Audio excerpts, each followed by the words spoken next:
Darkness spread like an endless veil, broken only by the fading glow of dying stars.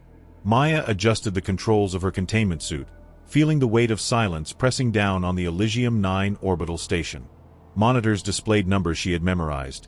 Inverse entropy, at 97% probability.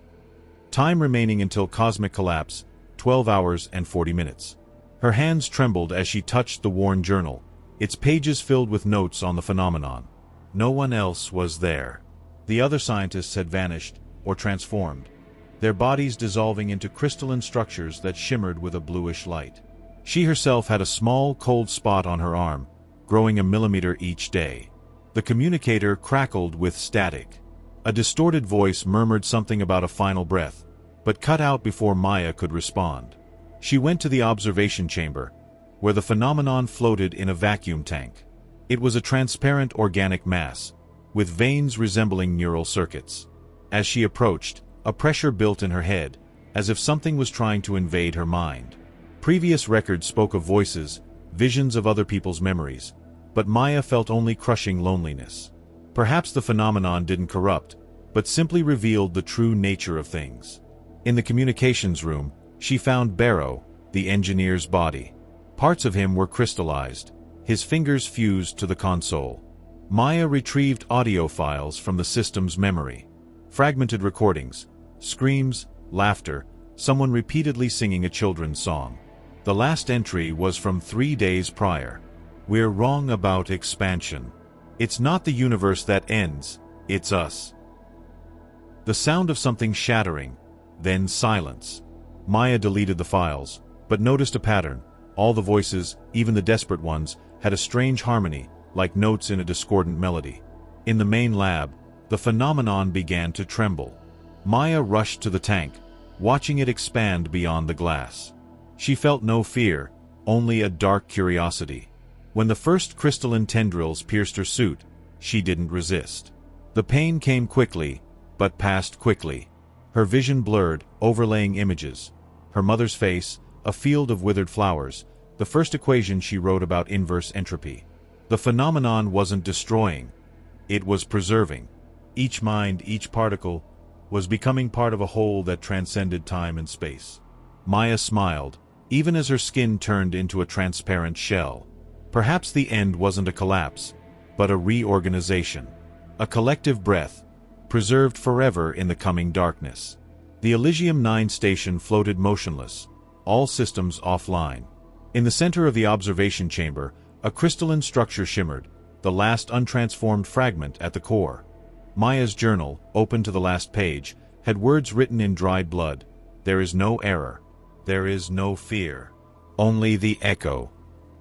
The air inside the rescue ship Siren was thick with ozone and tension. Captain Mira adjusted the radiation sensors as her 5-person crew floated towards the wreckage of Elysium 9. Reports of organic crystallization were easy to dismiss at light years away, but now, facing the twisted structure of the station, even silence seemed to pulse. Maya's notebook was trapped beneath a metal plate in the bio-containment sector, its pages emitting a faint light. Mira released it, feeling a tingling sensation in her fingertips.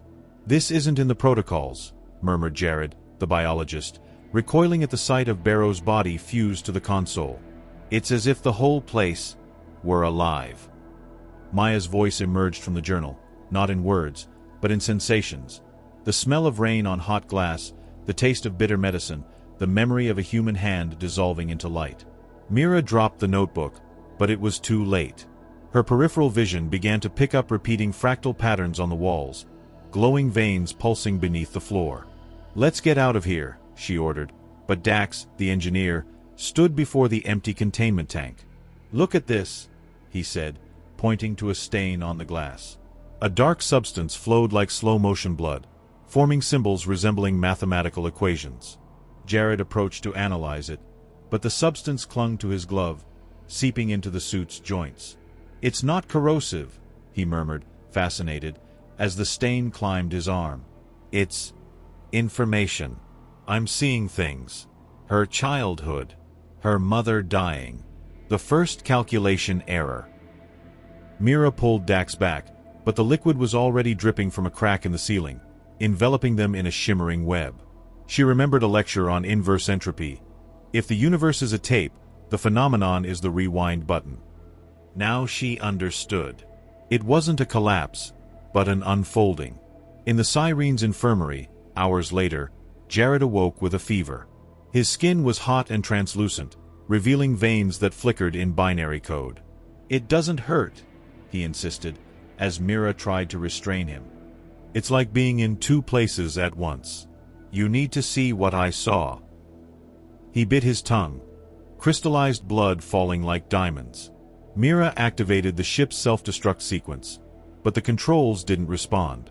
Instead, the monitors displayed a transmission from Elysium 9, Maya, or what remained of her, waving from inside the tank, her eyes made of dead stars. "There is no error," whispered the journal's voice, now audible. "There is no fear." Dax began to laugh, a sound between hysteria and harmony. Mira raced to the bridge, but the ship was no longer in space. The walls dissolved into mist, revealing a void where human forms floated, connected by cords of light. She screamed, but her voice dissolved into particles of ice. Her last coherent thought was about the meaning of echo. Not an end, but an infinite repetition, each human fragment preserved as a verse in a song no one else would hear. The darkness of the Sirene transformed into a living fabric, every inch covered in luminous veins pulsing in rhythm with Myra's heart. She tried to scream, but her voice dissolved into a chorus of whispers, hundreds of thousands of voices, all repeating the same melody from Maya's files. Dax was fully crystallized, his brilliant form floating like a black ice sculpture, while Jared writhed on the floor, his translucent skin revealing organs that flickered in binary patterns. Maya's journal floated to her. The pages, once blank, now filled with equations that rearranged with each blink of an eye. On the bridge, the monitors no longer showed space, but strange landscapes. Cities of melted glass, forests of shadow trees, creatures made of static. In each scene, humanoid figures dissolved into light, merging with crystalline structures like those on Elysium 9. Mira understood the phenomenon then. It wasn't an anomaly, but a pattern. A force that traversed the cosmos, collecting civilizations like an obsessed curator. Each life, each thought, archived in an infinite gallery. Her body began to glow. First her fingers, then her arms, until she could see herself, as if she were clear water. Memories of others flooded her mind. A man on a desert planet writing poems in the sand before turning to dust. A child on a colonial ship drawing constellations on the window. An old scientist in an underwater lab laughing as he injected something into his veins. All were parts of a larger mosaic. The phenomenon didn't destroy. It reorganized.